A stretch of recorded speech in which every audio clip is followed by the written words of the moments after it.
KUGAN, CASSIUS, IFL TV, MTK Global at the O2 post-show interview with Mr. Frank Warren. Frank, start with Daniel Dubois, destructive performance and knockout of Nathan Gorman.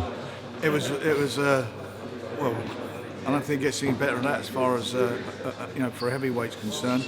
You know, him and Nathan, class acts, both undefeated, both in the best shape of their careers, and like I said before the fight, it's who maintains their discipline, and Daniel did that. His jab was superb, and I think that's what won him the fight. I know he can punch, but it's his jab that controlled the fight and won the fight. But Nathan really kind of showed his kind of qualities by having a big set of bollocks in there. Yeah, absolutely. Listen, Nathan's loving it, I'm saying, and I told him, and I told his dad, and I'm repeating it. I hope he's watching this.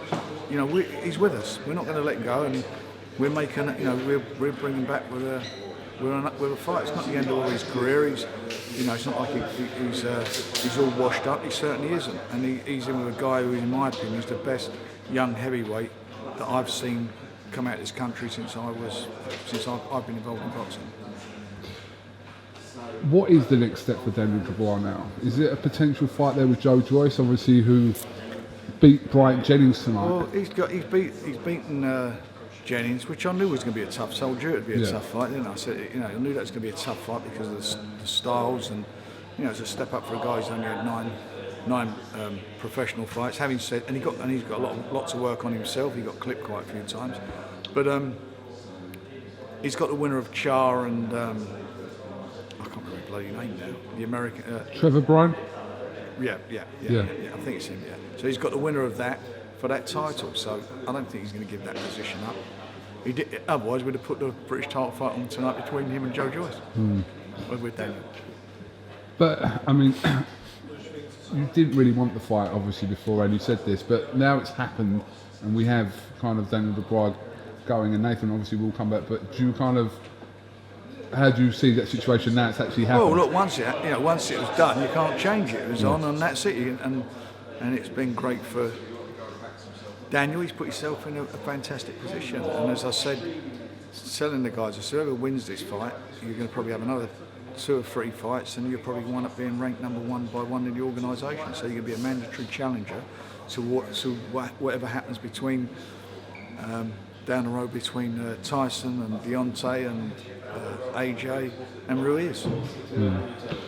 Frank, you said you were going to announce this today, but it was actually announced yesterday that... Yeah, they done it last night. Well, it was done today. It was today their time. Fair enough. Okay, got me there, Frank. Yep. Anthony Yarde will travel to Russia, into the Lions Den to take on Yarde-Kovalev. It's actually on now, 24th of August. It's happening. It is. So, what has been going on over the last few days, Frank? It was.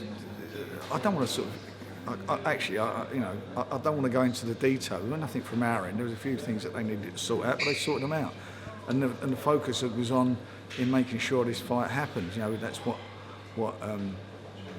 Anthony wants. What we want. He's in the number 1 spot. As I said, he showed what he's made of by being prepared to go into the Lions Den, and that's where he's going. He's going into the Lions Den in Kovalev's hometown in Russia. And it's going to be a tough fight for him, but he fancies it big time, and I think he can pull it off.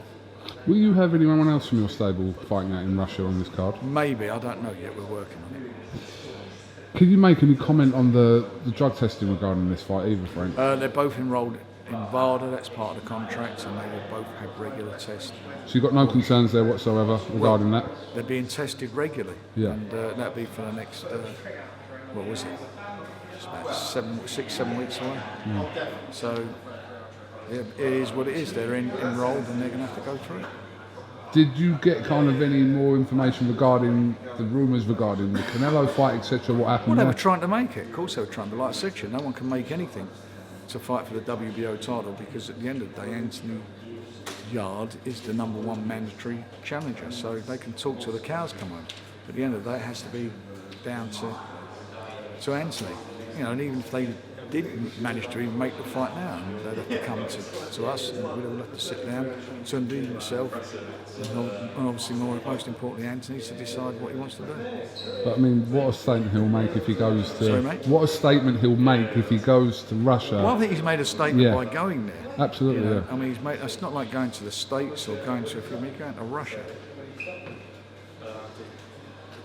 it'll be interesting. Yeah. No, absolutely.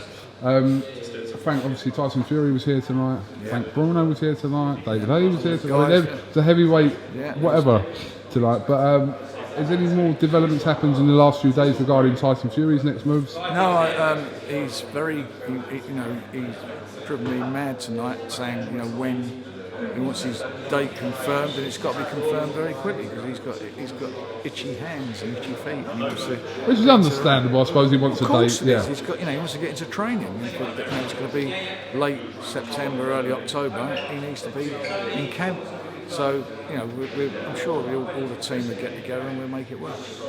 Okay. Just a quick touch on the undercard there. Wins for Liam Williams and Sonny Edwards. Good wins. Archie Sharp as well. Yeah, they all had good wins. Yeah. It was all nice fights, good fights. Good, different sets of skills in all the fights, but they all did what they had to do. And I'm highly delighted, and we'll all be out again in September. Is that when the next show in London is going to be in September? Correct, yeah. Have you got a date for that? I think we're on the 21st. I think. 21st. Is that the one Billy Joe could potentially be on as well? Maybe on, yeah. Okay. We're working on that. All right, Frank. How did the tickets in the end go for this show? It was good. We got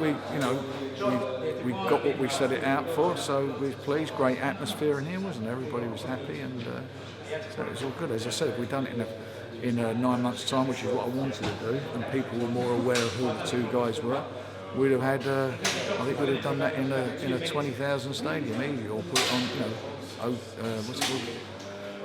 Up in Manchester, and we're sold out. You going to come back here next week for the other show, Frank?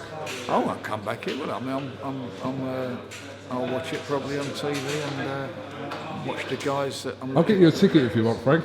You could get me more than one. You could give me a barrel load of tickets. You know that. Frank Warren, thank you very much for talking to Eiffel TV, and the good old British title. It never loses it, does it? No, but also it's about two guys at the top of their game.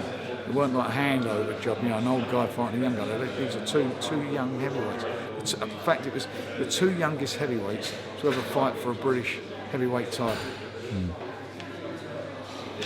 All right, Frank Warren, thank you very much, and we'll catch up with you soon. Hope so. Cheers, mate.